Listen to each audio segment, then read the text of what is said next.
In completing the square part 2, we're actually going to learn how to create our own perfect square trinomials.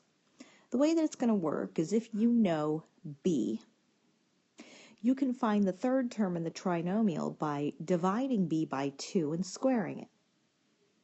So that when you write this in factored form, the square root of x squared is x, and the square root of b over 2 squared is b over 2. So this will be factored form. In problem number 4, we want to determine what value completes the square for x squared minus 10x, and then justify our answer. So I'm going to add a blank to the end.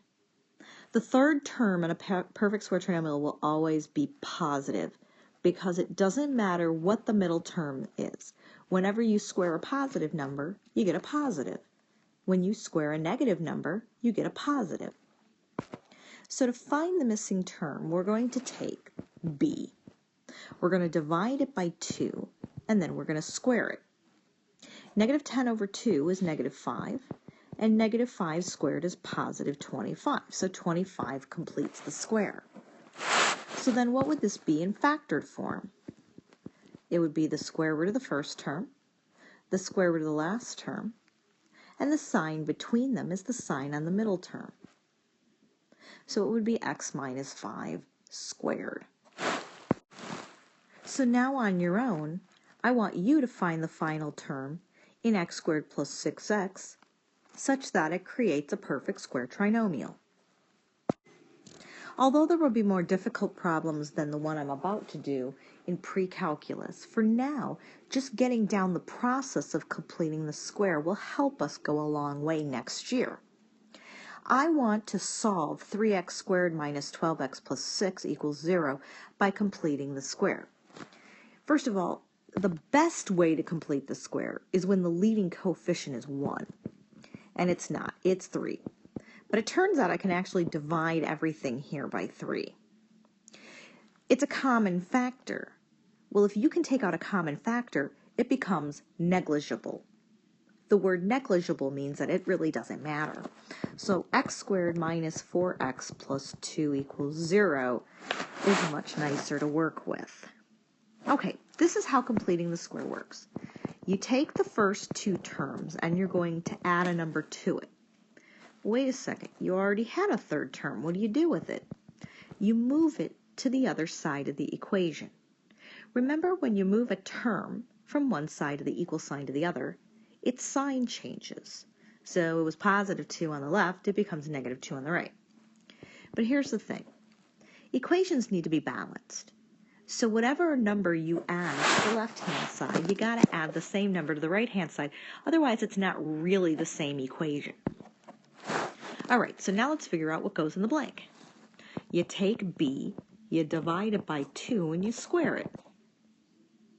Negative 4 divided by 2 is negative 2. Negative 2 squared is positive 4. So there'll be a 4 there and a 4 there. So now the left-hand side is a perfect square trinomial. When you factor it, it's going to be x minus 2 squared. And it's going to equal 2, because negative 2 plus 4 on the right-hand side is 2. Well, now we're going to go back to what we were doing in the last lesson. When you have a problem that looks like this, you can finish solving it by square rooting both sides. So I get x minus 2 is equal to plus or minus the square root of 2. I can't take the square root of 2 because it's not an integer, so I'm going to leave it. Well, all I have to do now is add 2 to both sides.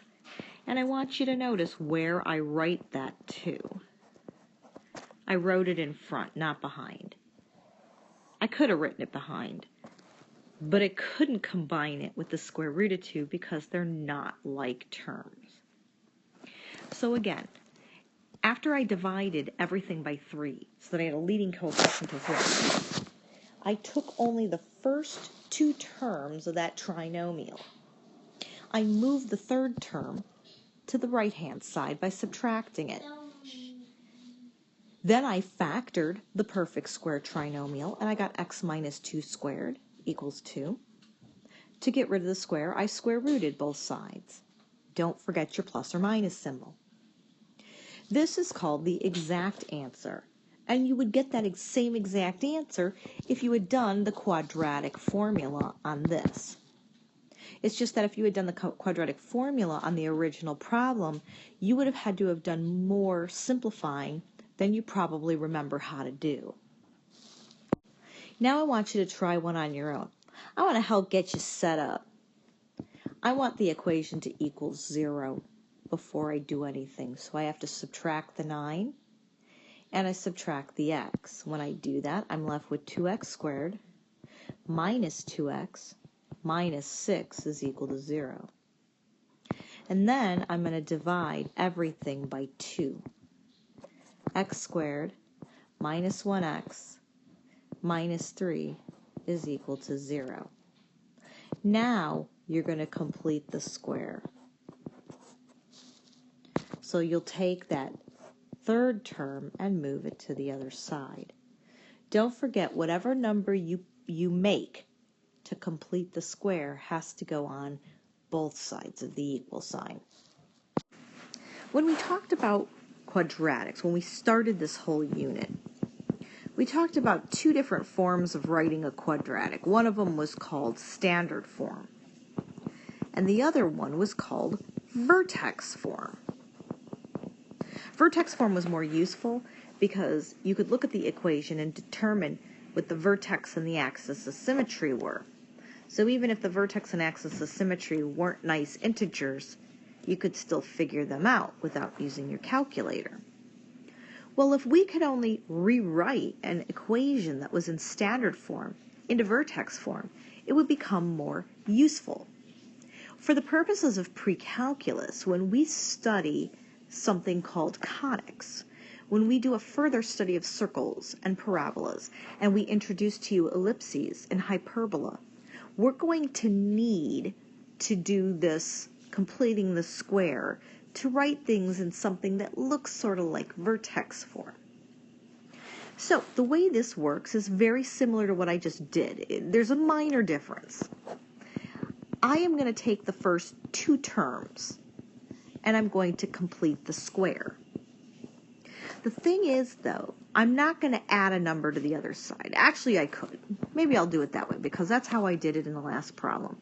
If you add a number to one side of an equation, you have to add that number to the other side. So the question is, what number goes in that blank? Well, b divided by 2 squared goes in the blank. So 4 divided by 2 is 2, and 2 squared is 4. So you put a 4 here and a 4 here. I'm going to erase this now so I have space. So I've got 4 plus y is equal to, well, now I'm going to write this in factored form. And it's x plus 2 squared minus 6.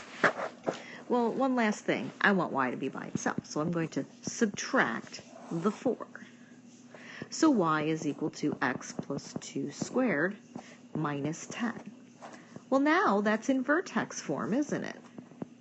You got to be careful because you got to remember that vertex form actually has a minus sign in it. So h in this case is -2. K is -10. So the vertex is at -2, -10. The y-intercept,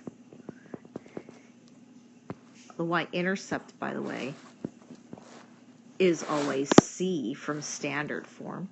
So the y-intercept is at 0, -6. If I asked for the axis of symmetry, the axis of symmetry would be the line x equals -2. This vertex would be at a minimum because the parabola opens up because a is positive, which means that -10 is the minimum value of that parabola. Now on your own, I would like you to try to do what I did in the previous problem and write y equals x squared plus 3x minus 6 in vertex form. Remember, it's okay if you get decimals. If you want to write it as a fraction or a decimal, for this particular problem, I don't care, because when you complete the square, you're going to get a decimal. And I would also like to know what the vertex and y-intercept are when you're done with the problem.